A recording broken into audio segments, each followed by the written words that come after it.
Vamos a arrancar sin más protocolo, repitiendo las palabras de Andrés. Buenas tardes, gracias por estar aquí en esta hermosa, histórica, maravillosa plaza de Santo Domingo, en la presentación de este libro, 2018, La salida, decadencia y renacimiento de México, que pues vamos a comentar Laura Esquivel, el autor, y Pedro Miguel, el servidor. Antes que nada quiero referirme a algunos antecedentes de este libro, porque tiene dos muy concretos. En 2004, López Obrador escribe un libro que se llama Un proyecto alternativo de nación. Es un libro escrito en primera persona, que es el fundamento de la plataforma para la construcción de una candidatura presidencial en 2006. Viene, bueno, lo que todos sabemos que vino, el fraude, la tragedia de los 6 años del Calderonato,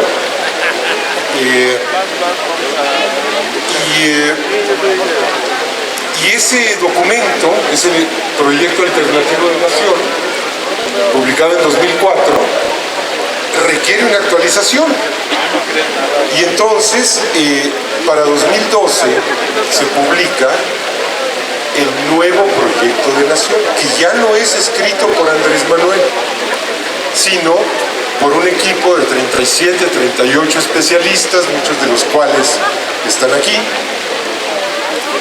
que conforma la plataforma política de cara a 2012. Y pasó lo que pasó. Hubo la compra masiva de millones de votos, la imposición de Peña Nieto, las reformas estructurales, y de nueva cuenta el nuevo proyecto de nación se nos quedó viejo.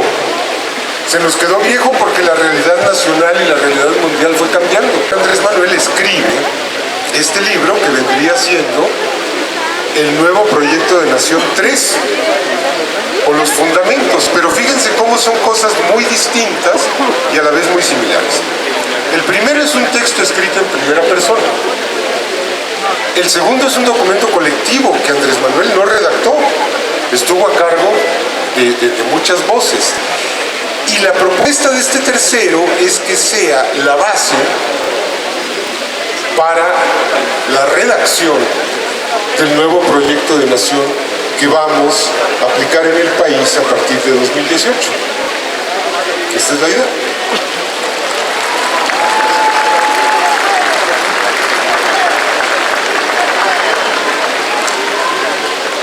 Este pequeño recuento, dicho sea de paso, es un desmentido muy simple a quienes dicen que Andrés Manuel es un tipo dictatorial, autoritario, de ideas fijas. Lo acusan de tener ideas fijas los que desde hace 12 años lo están acusando de tener ideas fijas. O sea, ¿no? Unipersonal, que no acepta la crítica, que no se abre, que no evoluciona, etc. Tenemos en el simple cotejo de estos 3 documentos una documentación riquísima de un pensamiento, de una visión del país, de una forma de trabajo, porque las 3 son distintas, de distintas formas de inclusión de muchas voces en el proyecto, todo ello con una coherencia fundamental a los principios y a la postura ética. Pero esa coherencia no estorba la flexibilidad necesaria para aplicarlos en circunstancias distintas, porque obviamente el país que tenemos enfrente no es el país de 2006 y no es el país de 2012. es un país muchísimo más destruido, mucho más devastado, mucho más desarticulado y mucho más descompuesto. Esto obliga a actualizar la propuesta de gobierno para el próximo sexenio. Y la primera mitad del libro es una nueva reflexión, una nueva disección, un nuevo análisis del proceso de destrucción nacional que ha tenido lugar. Miren, algunos han llamado un poco en broma, o tal vez no tan en broma, al neoliberalismo como un anarquismo de ultraderecha.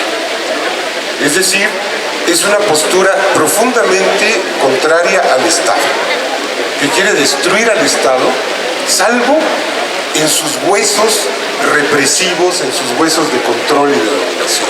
Todo lo demás que es el Estado hay que acabar con él.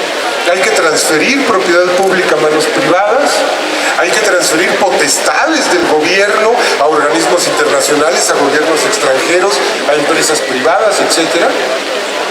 Y hay que transferir funciones, pues funciones como recoger la basura, como distribuir el agua, como la seguridad pública, ¿no?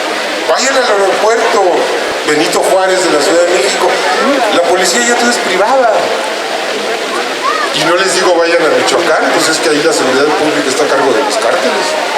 Le fue concesionada a los cárteles. Bien. Entonces la primera tarea ante este proceso de devastación, pues es recuperar el Estado. El Estado tal vez es una mala idea de organización social. Es bastante odioso. El Estado que sea. Pero no tenemos otra cosa, no tenemos otro paraguas.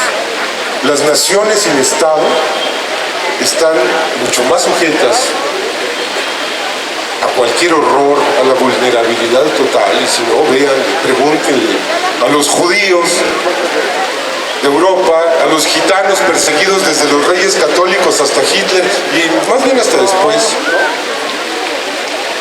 Vean los armenios, los kurdos, los pueblos originarios. Entonces, recuperar un Estado que nos sirva de paraguas frente al desamparo mundial tan extraño que vivimos y ahora peor, resulta fundamental.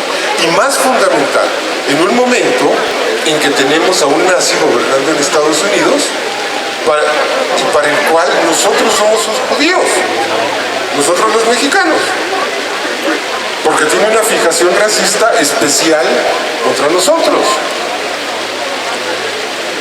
Resulta fundamental recuperar al Estado como un mecanismo de bienestar, porque hoy es un mecanismo de malestar generalizado, de muerte, de corrupción, de tortura, de descomposición, etc. Y esta es la primera propuesta que van a encontrar en este libro. Y luego hay una serie de propuestas en materia de manejo económico, de manejo institucional, de manejo de políticas públicas, de visión al agro y de ética.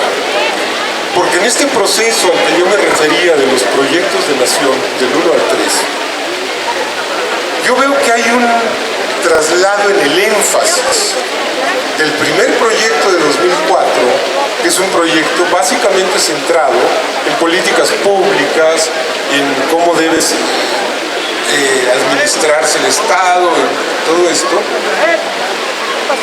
al de 2012, que ya es un proyecto que nos está hablando de una necesaria articulación económica del país, de sus regiones, de sus sectores, y que nos está dando una visión social mucho más amplia a este embrión de proyecto de nación, en el que sin descuidar la economía y lo institucional, hay un énfasis en la ética.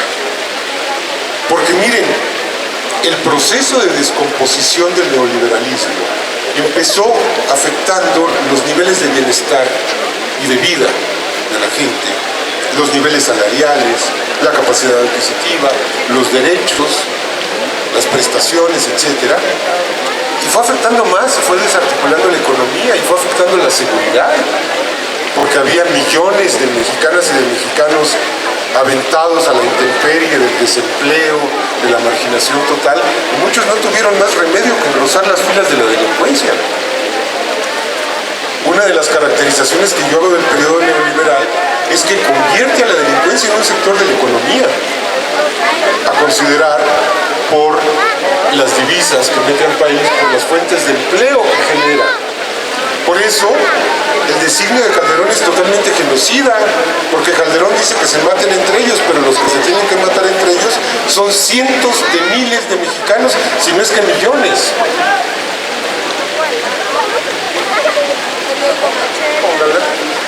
Entonces, todo este proceso de descomposición va avanzando del bienestar a lo institucional, a la seguridad, y culmina en lo moral, y hay una descomposición moral de la sociedad indudable.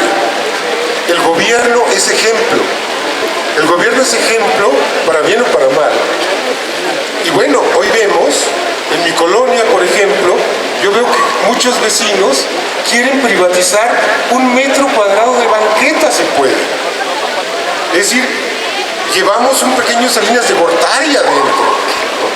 Hay algo muy monstruoso en esta enseñanza del mal generalizada. No, bueno, es un decir, hombre, te digo, esta actitud de querer agandallar, privatizar, ganar, etcétera, a como dé lugar, es algo que se ha extendido, que se ha expandido de una manera enorme en muchas zonas y regiones del país, en muchos sectores. Entonces, se requiere una renovación moral.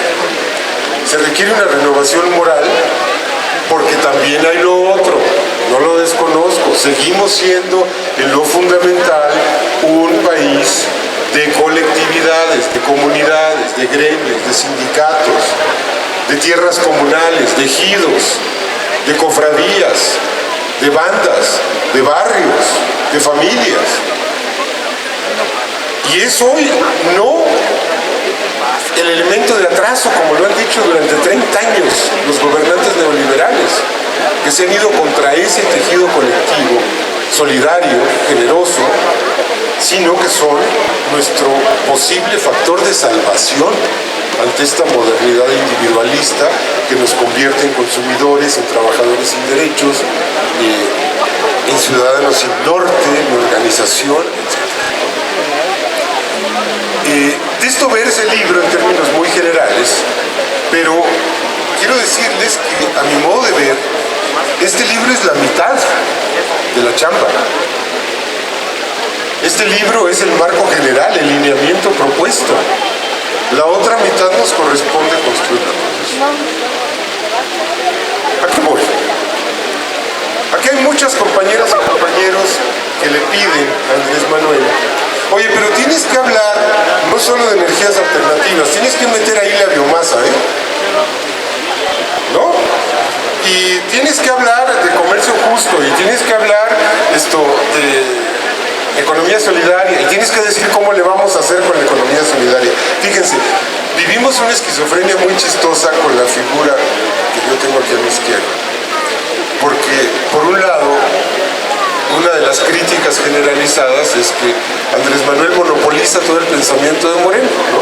Que a los que estamos en Morena nos parece muy cómico incluso, porque conocemos la diversidad, la pluralidad, la riqueza.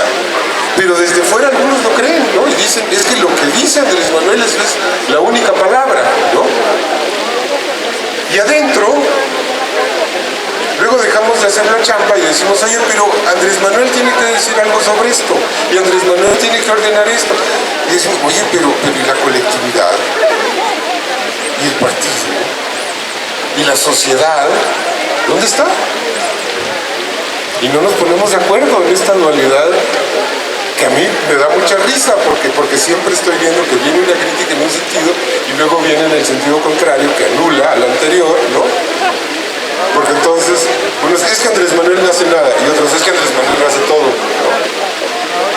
Bueno, no se van a poner de acuerdo, le van a seguir, lo van a intensificar, van a inventar más Lamborghinis, van a inventar más... ¿dónde es que vives? ¿Cómo se llama esa cosa con italiano, en la Toscana, ¿no? Van a inventar más Toscanas, más túneles de Batman para ir a la Toscana en secreto en la noche, ¿no? Más tenis, más... Van a inventar todo esto, se viene algo muy terrible porque además estamos ante un régimen que se está cayendo a pedazos hoy de manera más acelerada que nunca. Es un régimen muy desesperado, que yo creo que a estas alturas el régimen está procurando desestabilizar al país y la sociedad está procurando mantener el orden constitucional. En enero quedó muy claro.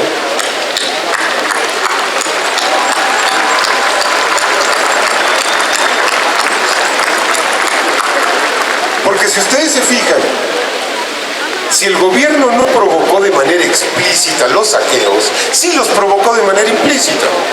Y yo tengo la impresión de que todos esos llamados en las redes sociales a vayan a saquear a cambio de lana venían del régimen. Los conocemos desde el 68, es lo mismo. Desde el 68 hay un cuerpo de choque para desestabilizar, provocar la violencia. Y ahora que saben que electoralmente están perdidos, pues peor. Porque pues todo indica que están perdidos. Después de la actitud tan abyecta ante Trump, después de los gasolinazos, yo no le veo remedio a eso. Hablo del PRD, que es lo mismo. No crean que hablo de una de sus expresiones, de todas. Los veo perdidos. Entonces me parece que es muy verosímil la posibilidad de que ellos digan, no, lo único que no queremos son elecciones, porque ahora sí, ni con fraude las ganamos. Porque hasta para hacer fraude necesitas una plataforma social mínima. Hasta para hacer fraude necesitas un cierto porcentaje de simpatías que le crea a tu fraude.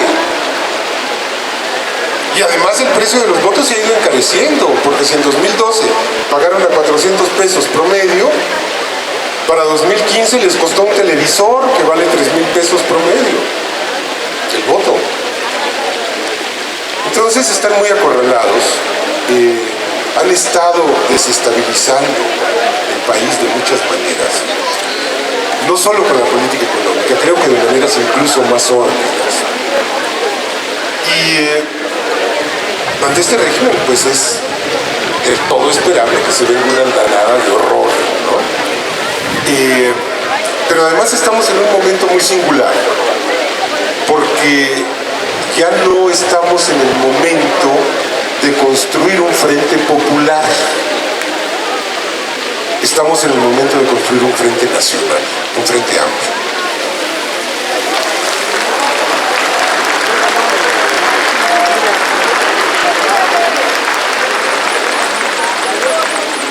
Tenemos que desplazar el punto del consenso. Bueno, no, perdón, el punto del consenso ya se desplazó, como lo exhibió Peña Nieto hace unos días, que convocó a la unidad nacional y le llegó la pura morralla. Le llegó el PRI, el PS, el Verde y ya, ¿no? Dices, oye, no pudiste contar pero ni al PRD, ¿qué te pasó? Ni al PAN. Ese centro ya no existe más. Ya no hay unidad nacional en torno a eso. Ya no hay unidad nacional en torno a eso por la simple razón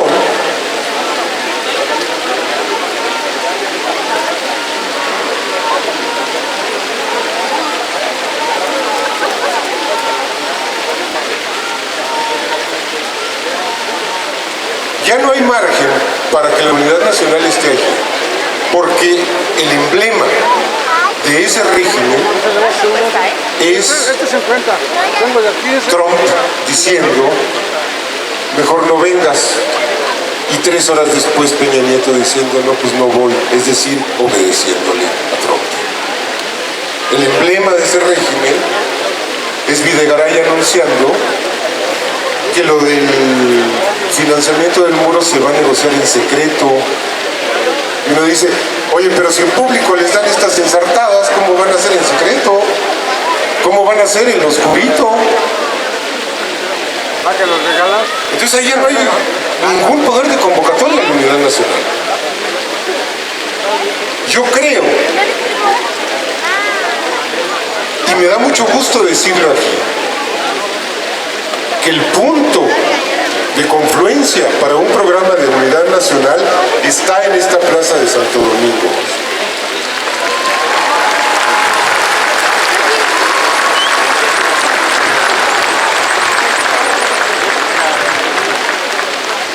No tenemos gobierno.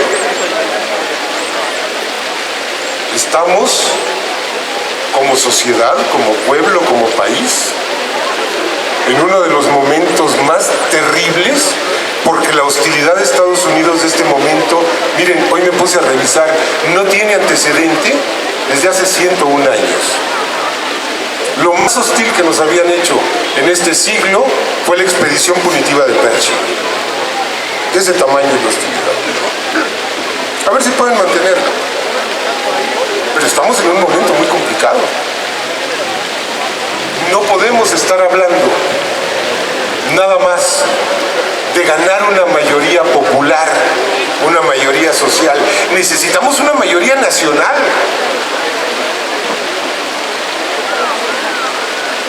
Y en esas circunstancias,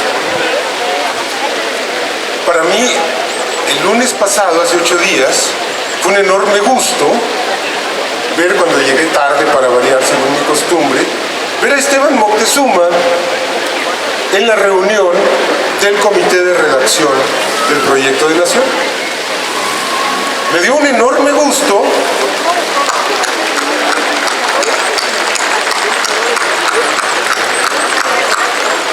primero porque lo conozco, nos conocemos desde hace 30 años. Sé que es un hombre honorable, un hombre decente y un hombre recto, un funcionario capaz. No estamos de acuerdo en muchas cosas, no compartimos ideología, pero sé que es un hombre decente y un hombre de principios. Y me dio mucho gusto por él y por nosotros, porque dije, el poder de convocatoria está aquí. Aquí tenemos al poder de convocatoria. Y luego vino, se hizo un escándalo. Se hizo un escándalo en las filas de Morena y fuera de las filas de Morena, y dijeron, no, ya, ahora sí, ya Andrés Manuel traicionó, ya le entregó Morena a Salinas Pliego. Muy alimentada, fíjense ustedes, por los medios, porque la mayoría de los medios de esa reunión en la que estaban en la mesa Alfonso Romo, Laura Esquivel, Claudia Sheinbaum, Esteban Moctezuma y Andrés Manuel, y abajo de la mesa habíamos 70, 80 personas, redujeron todo eso a Esteban Moctezuma. Y muchos dijeron, Esteban Moctezuma se incorporó a Morena. Fíjense nada más cómo funcionan las cosas y la distorsión de la realidad. Ninguna de las dos cosas es cierta. Ni Esteban Moctezuma se afilió a Morena, ni era el único que estaba en esa reunión, ni hubo un nombramiento ahí. Hubo una invitación a un comité de redacción para formular un proyecto de nación para un gobierno de Frente Amplio.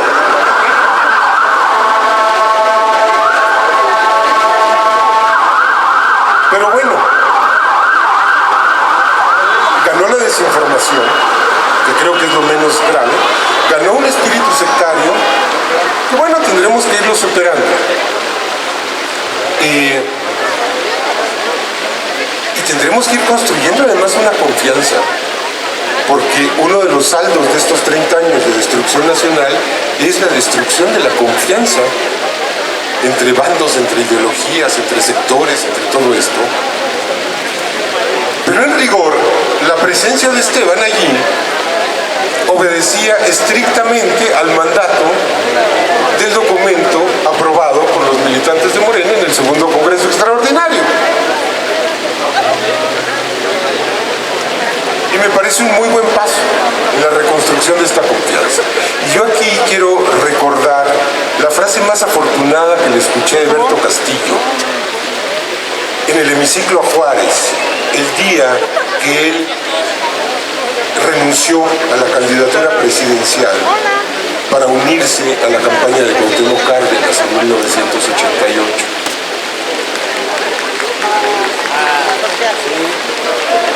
Dijo Alberto, que viva, dijo, miren, aquí hay mucho sectarismo y aquí hay muchos guardianes de la pureza y aquí hay muchos comisarios.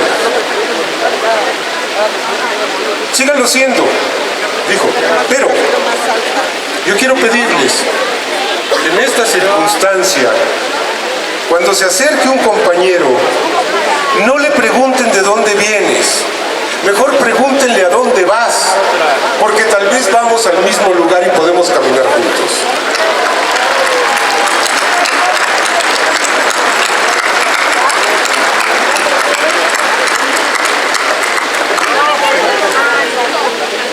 Entonces vamos a un proyecto de unidad nacional, a un frente amplio para aterrizar esto, pero esto les decía, esto es solo el marco general.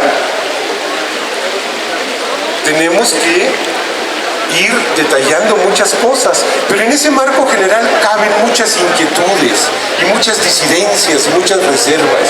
En ese marco general cabe, por ejemplo, el cómo formular la relación entre el arriba y el abajo, que ha sido tema de debate de las izquierdas en este país desde hace muchos años. El cambio es desde abajo, el cambio es desde arriba. Somos López Obradoristas, somos zapatistas. ¿Estamos con las autonomías horizontales o estamos por transformar y tomar las instituciones? Bueno, es un falso debate. Tenemos que hacer las dos cosas, porque si hacemos una sola no sirve de nada.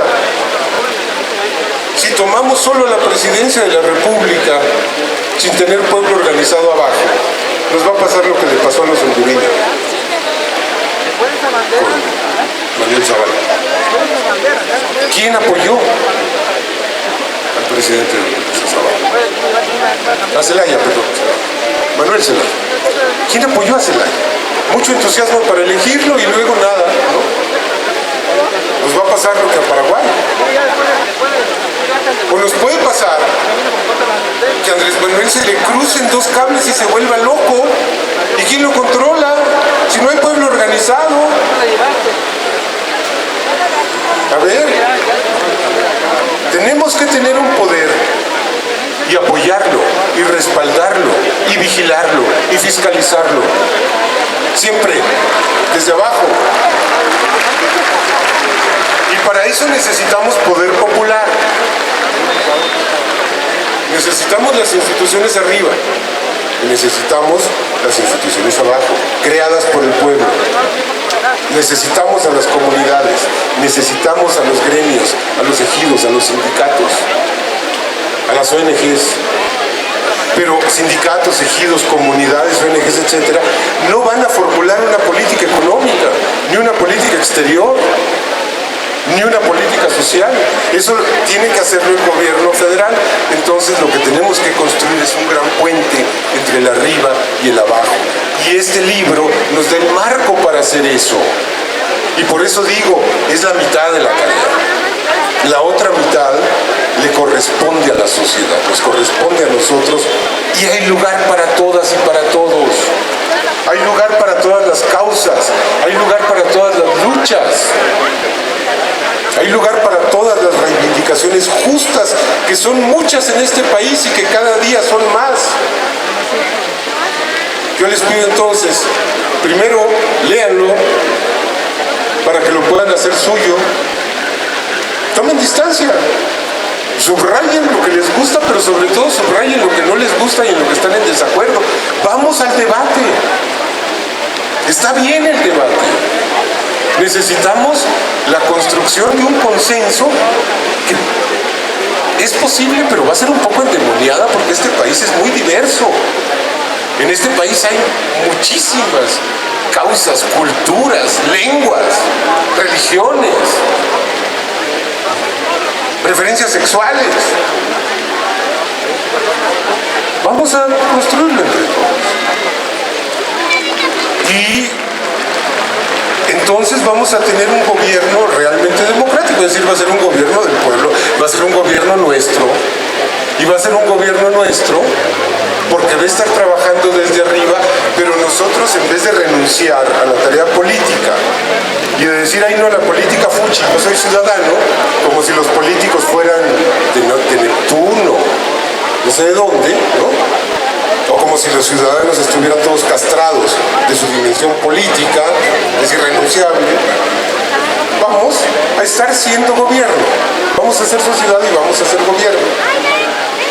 Y cuando ganemos, yo les quiero decir, Andrés, cuando tomes posesión, yo me voy a Miami, mano, porque me has hecho chambear en estos 12 años como nadie en la vida. Ya, dame unas vacaciones. Muchas gracias por aceptar nuestra presentación.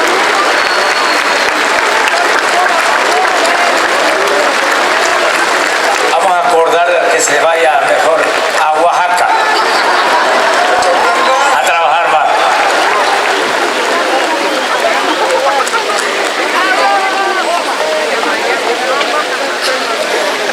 Bueno, buenas tardes a todos ustedes. Estamos presentando un libro que en muchos modos es y será en el futuro un referente en la historia nacional. Y digo esto con toda conciencia porque el libro 2018, La Salida, es una síntesis muy precisa de la problemática esencial del país y una alternativa de solución, de salida, como su mismo título lo dice. La lectura del libro emociona. Si la emoción no es otra cosa que energía en movimiento, y el movimiento necesariamente implica cambio, todo aquello que se mueve cambia el orden de las cosas y su relación con el todo. En ese sentido, este libro cumple su vocación transformadora desde la primera línea. Al revisar un texto así, lo primero que se me antoja es decir, qué emocionante es hablar de México. Y todavía más cuando se habla con pasión, con conocimiento de causa, con un verdadero compromiso. Y cuando al hablar de México, nuestra palabra queda auténticamente empeñada. Qué emocionante hablar de México. En especial cuando hay un proyecto concreto para mejorarlo, para recuperarlo y engrandecerlo. Cuando hay voluntad, ganas, capacidad de reconstruir lo caído y de renacer en todos los ámbitos de la vida privada y pública. Es emocionante hablar de México, incluso cuando hablamos de sus problemas, de sus dificultades y de las sinvergüenzadas de sus gobernantes. Siempre y cuando lo hagamos con verdad, con convicción profunda y con el corazón en la mano. México es un país que sabe lo que es tener y hablar con el corazón en la mano. México está capacitado para recuperar su palabra y para poder empeñarla en cualquier momento. Este empeño de la palabra no es otra cosa que reconocer el valor de nuestro decir y cumplirlo, como lo hace la gente del pueblo, la que todavía se fía en su palabra porque sabe y cree que la palabra es fundamental y que la palabra se cumple. Los infames no tienen palabra. Los infames no hablan de México, no piensan en México, no pueden hacerlo. Ellos solo hablan de sus negocios, de sus influencias, de sus fortunas y del desprecio que sienten por los indios, por los pobres, por los campesinos, por los nacos, por los flojos trabajadores que no sirven para nada y solo piensan en hacer manifestaciones, por los que no hablan inglés y no aspiran a vivir en zonas residenciales de Miami, Los Ángeles o al menos de Santa Fe. Los infames no pueden hablar de México porque no tienen ojos para verlo de frente. Ellos no hablan de México porque no lo conocen y no lo sienten. Por eso mismo no les importa. Son esa primera generación de norteamericanos ya nacidos en México, como los llamábamos Ibáis, los que se fueron a estudiar a universidades extranjeras para aprender cómo sacar ganancias a costa de lo que fuera, a explotar todo lo que estuviera delante de su mano, sin importarles porque con su rapiña y su ridícula visión se llevaran por delante al país.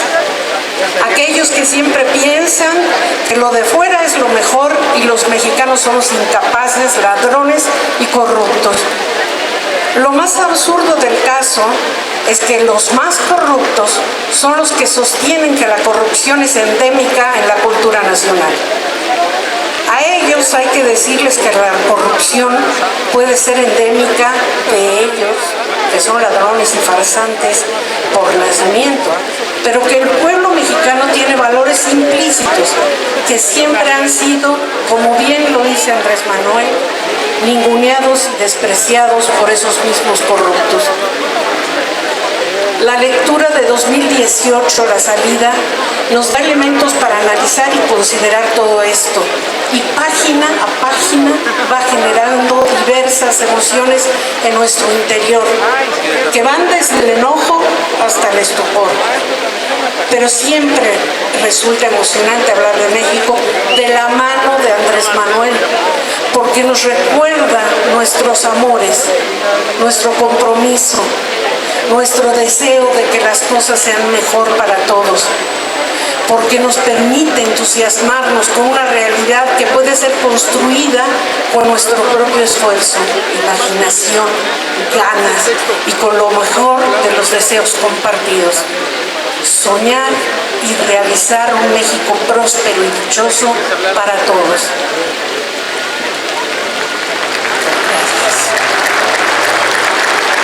Hablar de México, pensar en México, es estarlo ya construyendo, cambiando, mejorando, amándolo todavía más. Esa emoción de hablar de México es lo primero que extraigo de la lectura de este libro. Un libro sencillo, fácil de leer, honesto hasta la médula. Un libro en el que Andrés Manuel menciona cosas que ya antes nos ha dicho, pero que mucha gente sigue ignorando y por lo mismo es pertinente repetir hasta el cansancio. Porque una de las cosas que más hay que agradecer y reconocer de Andrés Manuel López Obrador, aparte de su congruencia y constancia, es su pasión por México, por su historia, por su cultura y por su destino.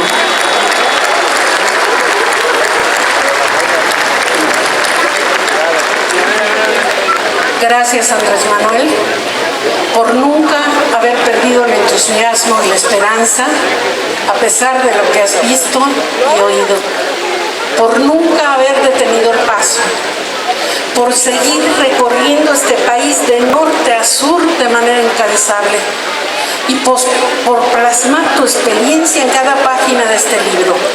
Y tenemos que sentirnos muy confiados y esperanzados porque esa pasión, ese amor por México lo comparte con una gran parte del pueblo mexicano.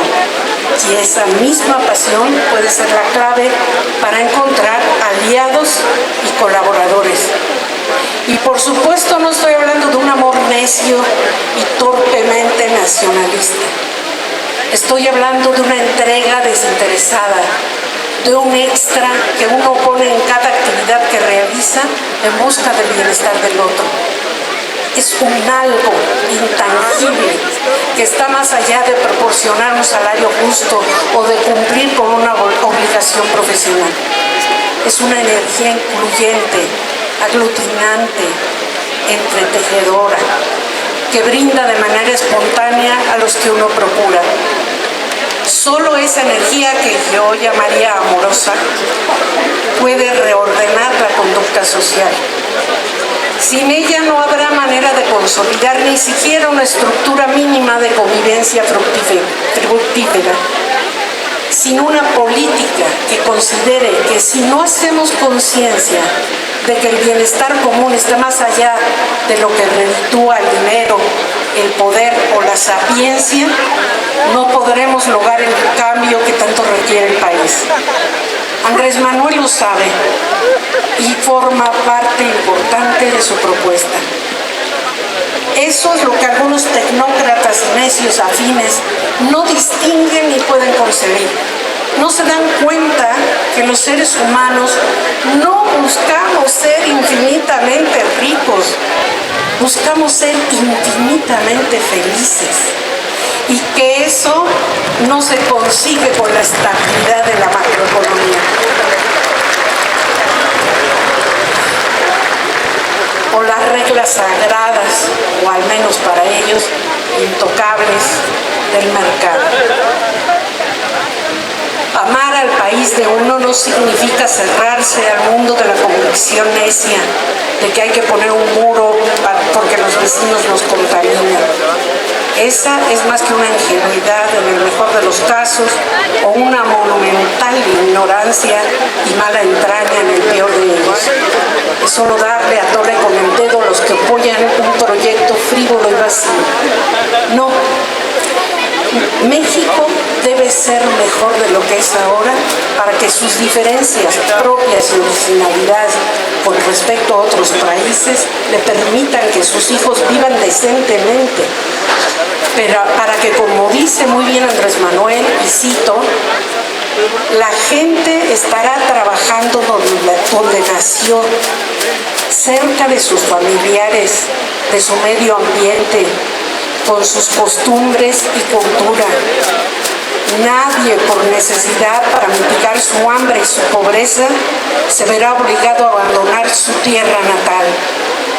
Y a través de esa labor de protección, que es responsabilidad irrenunciable de cualquier gobierno, en otra parte del libro, Andrés Manuel López Obrador nos habla de que una de las claves para lograr hacer concreto ese compromiso de gobierno es descubrir que, cito, la honestidad es un tesoro, la riqueza enterrada.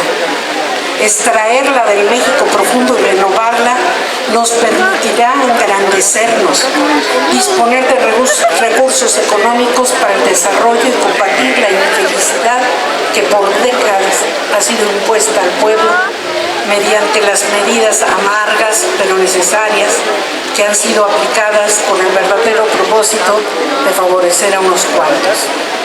Termino la cita. Porque la propuesta de López Obrador no implica la austeridad por la austeridad misma, como plantean los tecnócratas, sino que se puede ver de otra manera y que hay vías para ello. Porque podemos vernos, ay, perdón, se me perdió un pedacito, pero bueno, él dice que hay que los recursos se pueden ubicar en otro lado donde redunden en bienestar para todos nosotros. Cualquier problema se puede ver de otra manera y hay vías para ello, que podemos vernos de manera más justa, más real y más amorosa. Una manera hermosa de seguir en México por el que tanta gente buena y de buena voluntad ha luchado durante siglos. Este libro es el producto no solo del análisis y el diagnóstico de lo que sufre una sociedad lastimada, abusada, engañada, sino una invitación para encontrar una nueva forma de organización cívica que permita aflorar el aprecio que cada uno de nosotros nos debemos a nosotros mismos, a nuestra comunidad, a nuestra nación, a sus bosques, a sus ríos, a sus milpas, a sus mares, a sus mariposas monarca, a sus ballenas, a sus minas, a sus selvas. Estamos hablando de la construcción de un nuevo modo de ser, o de un milenario modo de ser, que logre generar la grandiosa libertad de amarnos a nosotros mismos para así poder amar todo lo que nos rodea. Hagamos que el amor, que no es otra cosa que respeto, aprecio y entrega gratuita hacia uno mismo y los demás, nos guíe hacia un orden verdadero y un progreso integral. Muchas gracias, Andrés Manuel, por tu entrega y por conocer y amar a México como pocos.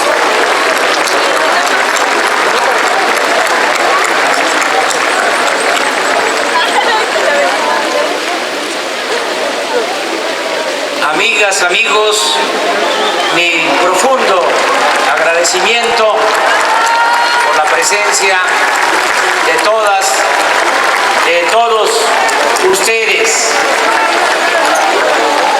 Muchas gracias a quienes están presentes en esta plaza histórica de Santo Domingo, en el corazón de esta gran ciudad,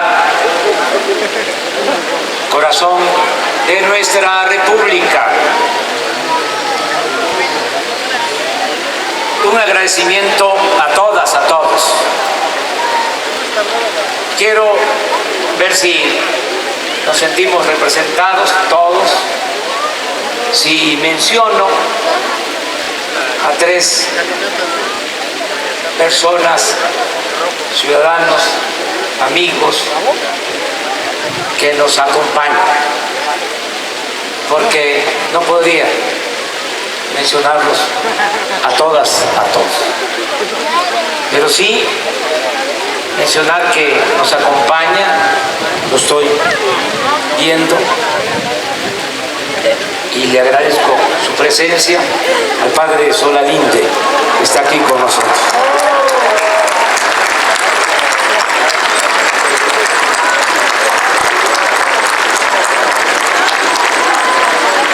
Le agradezco su presencia al empresario y amigo Alfonso Romo, está aquí. Y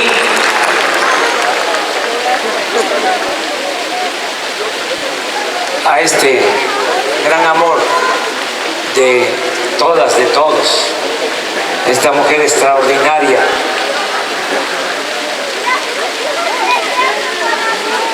con todo nuestro cariño, la gran escritora de México, Elenita Poniatowska.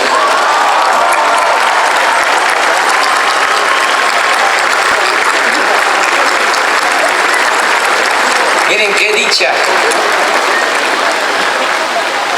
tan grande que esté también aquí una gran escritora presentando nuestro libro, Laura Esquivel.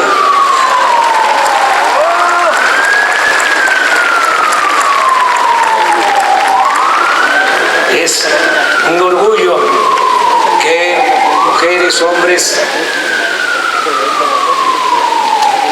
de la intelectualidad en México nos acompaña desde hace algún tiempo en el propósito de transformar a nuestro país. Agradezco también, desde luego, a Pedro Miguel, extraordinario escritor, por presentar este libro. También a la editorial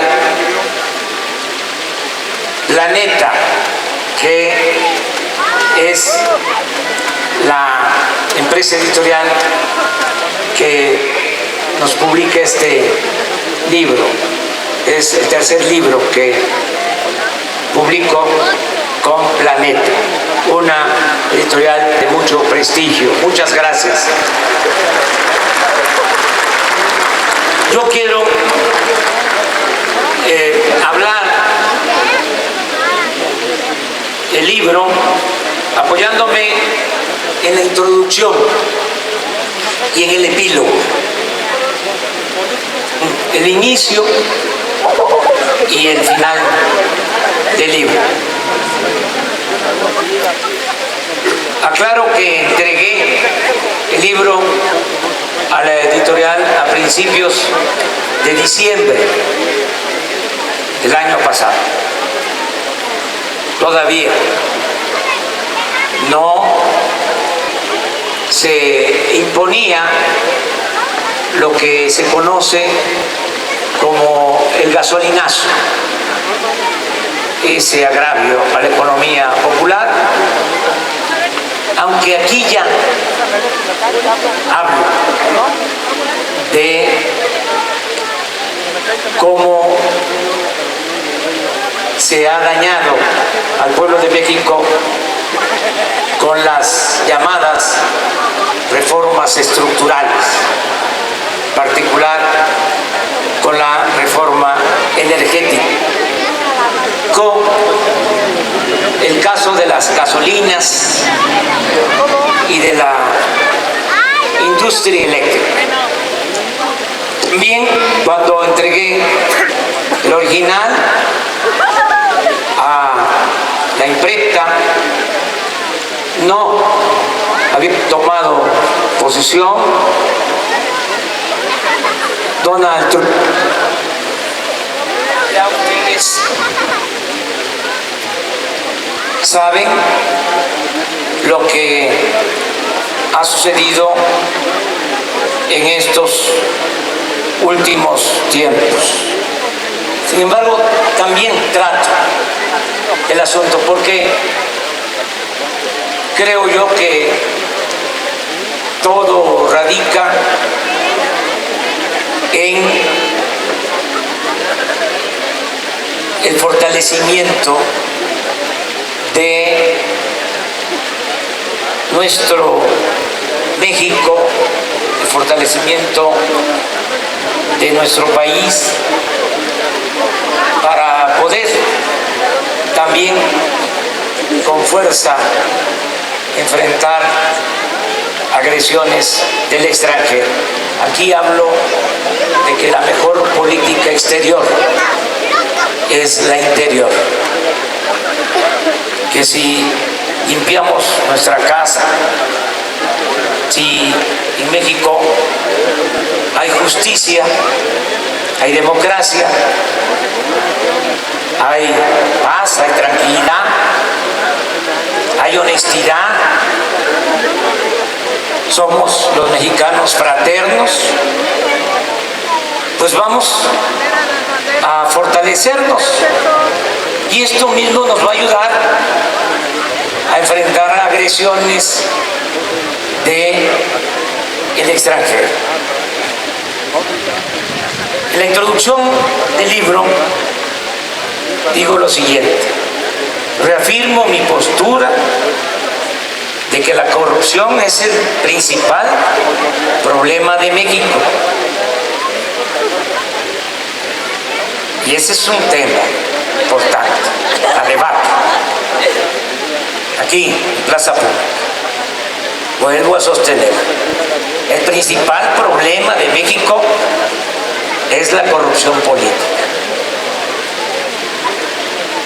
Y al mismo tiempo, convoco a todos los mexicanos, mujeres y hombres, pobres y ricos, pobladores del campo y de la ciudad, religiosos o librepensadores, a construir un acuerdo nacional y hacer de la honestidad una forma de vida y una forma de gobierno.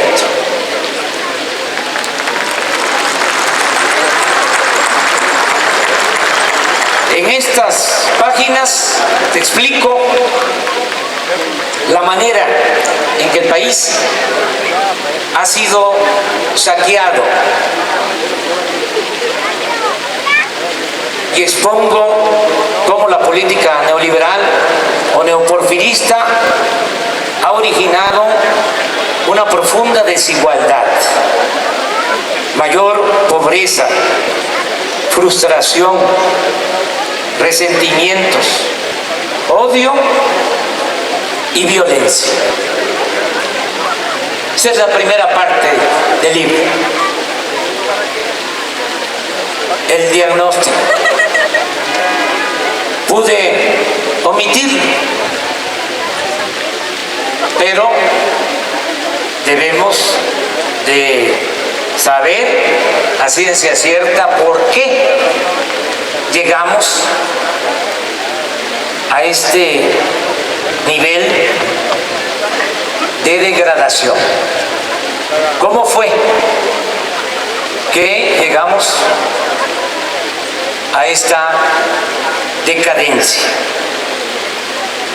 Desde luego no me limito a formular una condena a la corrupción, es nada más eso. Hago un llamado a erradicarla por completo. También propongo cómo hacerlo y planteo una nueva política y un nuevo manejo económico, así como una estrategia y proyectos específicos, incluyendo, y esto es muy importante, el fortalecimiento de valores culturales, morales y espirituales. Todo ello para frenar la decadencia y lograr el renacimiento de México. Aunque antes de la elección del 2018, como aquí se ha dicho, y hemos convocado con ese propósito a toda la sociedad a elaborar un nuevo proyecto alternativo de nación. Adelanto en este libro lo que considero fundamental.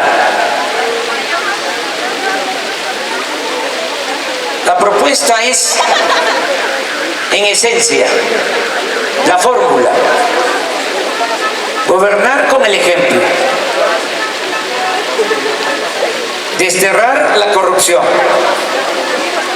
es decir, no aminorarla, no reducirla, acabarla.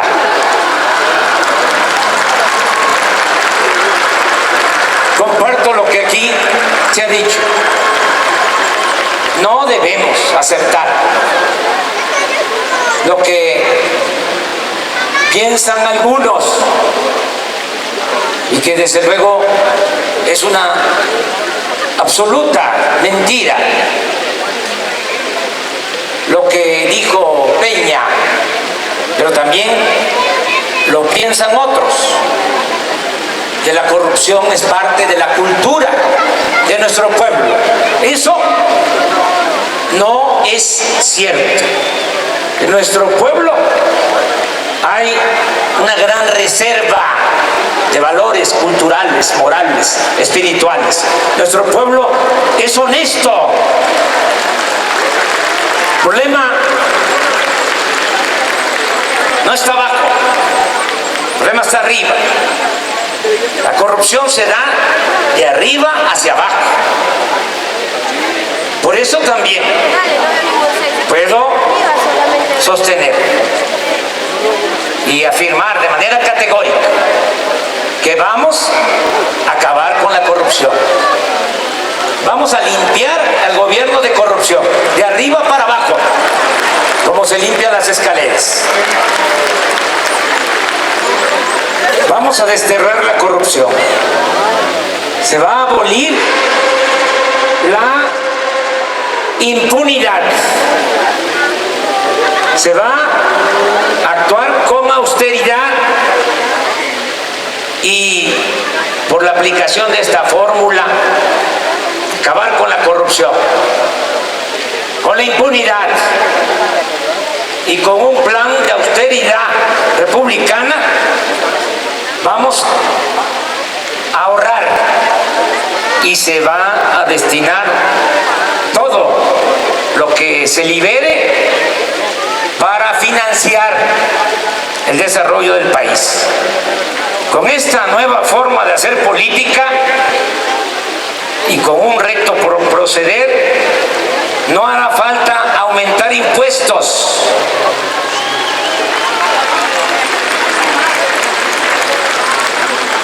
No se van a aumentar impuestos, términos reales. Ni habrán impuestos nuevos. Tampoco se va a incrementar la deuda,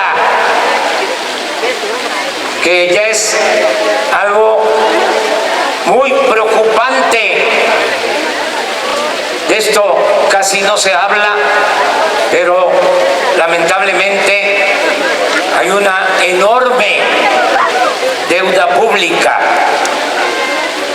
Nada más para refrescar la memoria, cuando impusieron a Calderón, la deuda era de 1.7 billones. Terminó el sexenio de Calderón, la deuda ya estaba en 5.2 billones, más de 200% de crecimiento.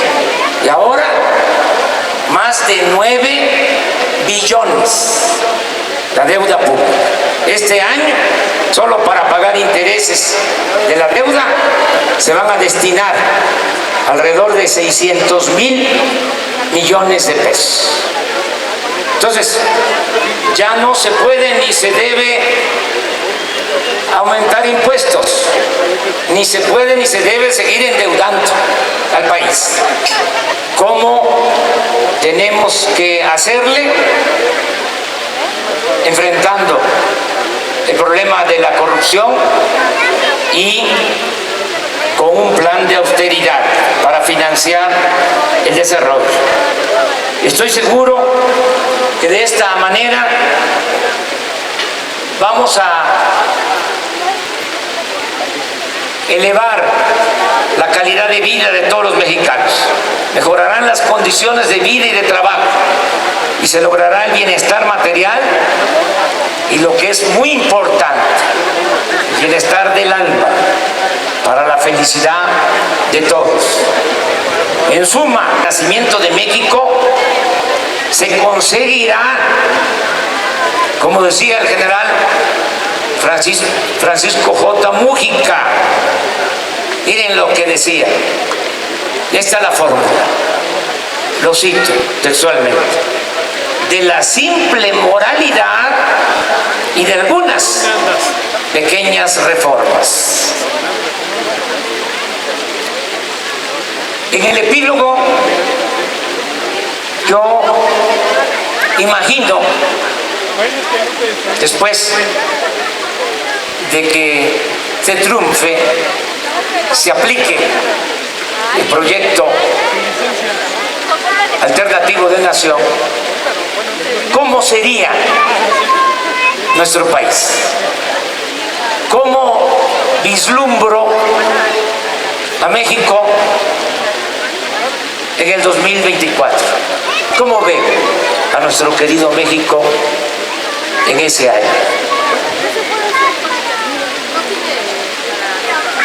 Si triunfamos en el 2018 y llevamos a cabo los cambios que proponemos a finales del sexenio, es decir, en el 2024, habrá en la sociedad mexicana en su conjunto un nivel de bienestar y un estado de ánimo completamente distinto al actual.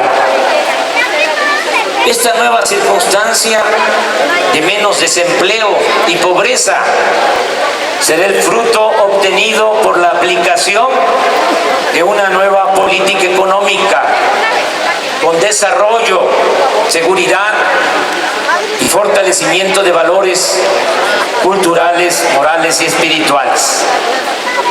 En el terreno de lo material, luego de crecer a una tasa promedio anual de 4% durante el sexenio, estaremos logrando superar el resultado del periodo neoliberal, pues mientras de 1983 a 2016 la población aumentó 2%, la economía creció también 2.03%.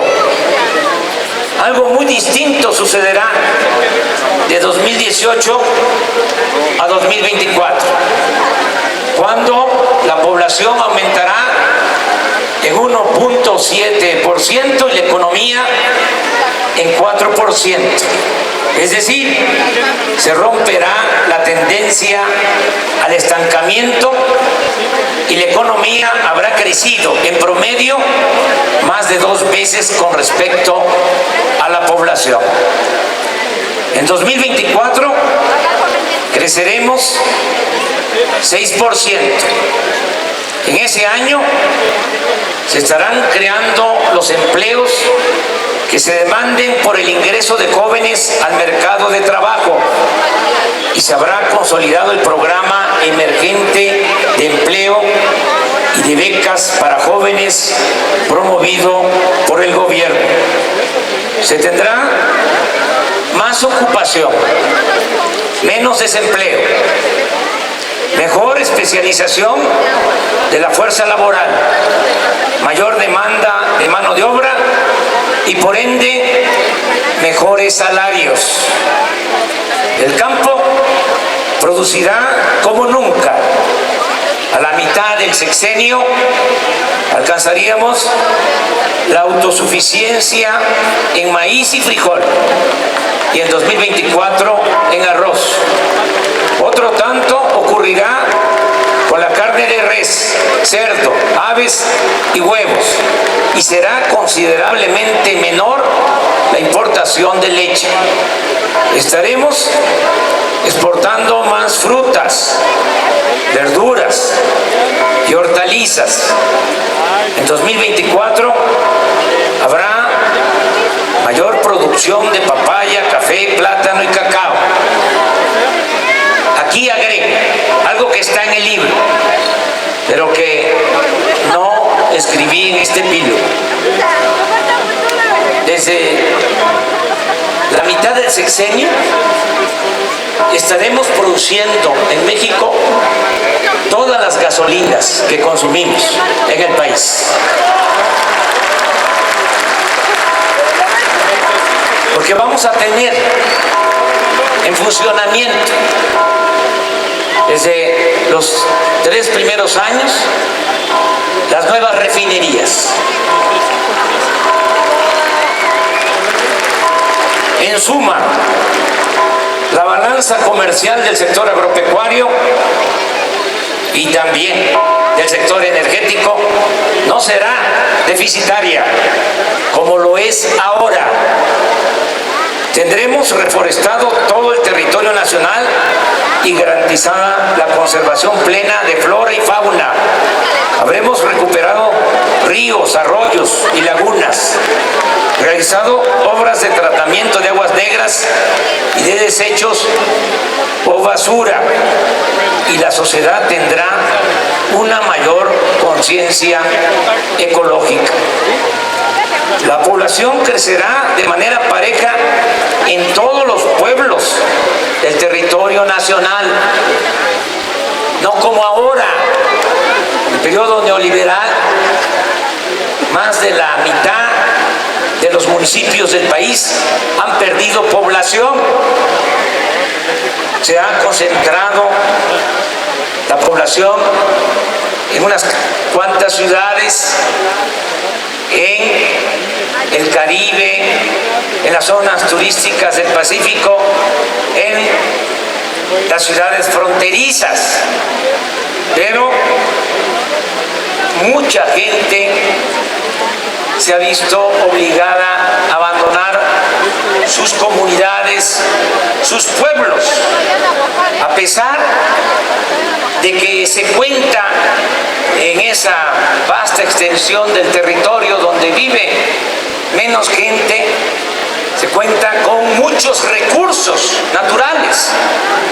Miren el saldo de la política neoliberal. El 20% de los mexicanos viven en el 90% del territorio y el 80% de los mexicanos ocupa el 10% del territorio. Por eso hablo de un desarrollo horizontal, vamos a crecer parejos en todas las regiones de México. El regreso al campo será una realidad y la emigración pasará a formar parte de la historia de una época ya superada. La gente, como aquí se dijo, como lo mencionó Laurita, estará trabajando donde nació, cerca de sus familiares, de su medio ambiente, con sus costumbres y cultura. Nadie por necesidad, para mitigar su hambre y su pobreza, se verá obligado a abandonar su tierra natal. Se tendrá una mejor distribución de la riqueza y del ingreso. Y los trabajadores habrán recuperado cuando menos el 20% de su poder adquisitivo. Se habrá fortalecido el mercado interno y, aunque sin lujos ni derroche, el grueso de la población no solo consumirá artículos de primera necesidad, como sucede ahora. Ningún mexicano padecerá de hambre y nadie vivirá en la pobreza extrema ni se quedará sin oportunidad de estudiar o sin asistencia médica y medicamentos. Los adultos mayores gozarán de pensiones justas y vivirán sin preocupaciones materiales y serán felices. En 2024, la delincuencia organizada estará acotada y en retirada.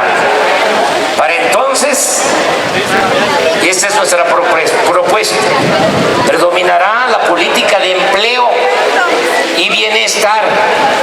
Los jóvenes no tendrán necesidad de tomar el camino de las conductas antisociales y se le quitará a la delincuencia la posibilidad de incorporar a sus filas a quienes, como ahora, no estudian ni trabajan. Los índices delictivos serán 50% más bajos en comparación con el actual periodo de violencia. Es decir, habrá menos homicidios dolosos, secuestros, robo de vehículos, robo a casa, habitación y en el transporte público. Ya no será México el país de la violencia, de los desaparecidos y de la violencia contra el pueblo. Ya no será México el país de la violación de los derechos humanos. Se va a erradicar por completo la delincuencia de cuello blanco y estarán erradicadas por completo, repito, la corrupción política y la impunidad. Prevalecerá la honestidad y los servidores públicos serán vistos por la sociedad con respeto. Las instituciones no estarán secuestradas por ningún grupo de interés creado. Será realidad la separación y el equilibrio de poderes y el pleno ejercicio de las libertades. Se contará con un auténtico Estado de Derecho. En 2024, la compra del voto y el fraude electoral serán solo desagradables recuerdos para el anecdotario. En las elecciones celebradas a lo largo del sexenio se habrá demostrado con hechos el respeto al sufragio y a la voluntad ciudadana y estará muy avanzado el proceso para convertir en hábito, en cultura, la democracia. En 2024 tendremos una sociedad mejor, no solo por lo que vamos a construir entre todas y entre todos y desde abajo, en el plano de lo material, sino por haber creado una nueva corriente de pensamiento, por haber consumado entre todos una revolución de las conciencias que ayudará a impedir en el futuro el predominio del dinero, del engaño y de la corrupción y la imposición del afán de lucro sobre la dignidad, la verdad, la moral y el amor al prójimo. Ese es el México del futuro. Es el México que soñamos y que anhelamos. Muchas gracias a todas y a todos ustedes.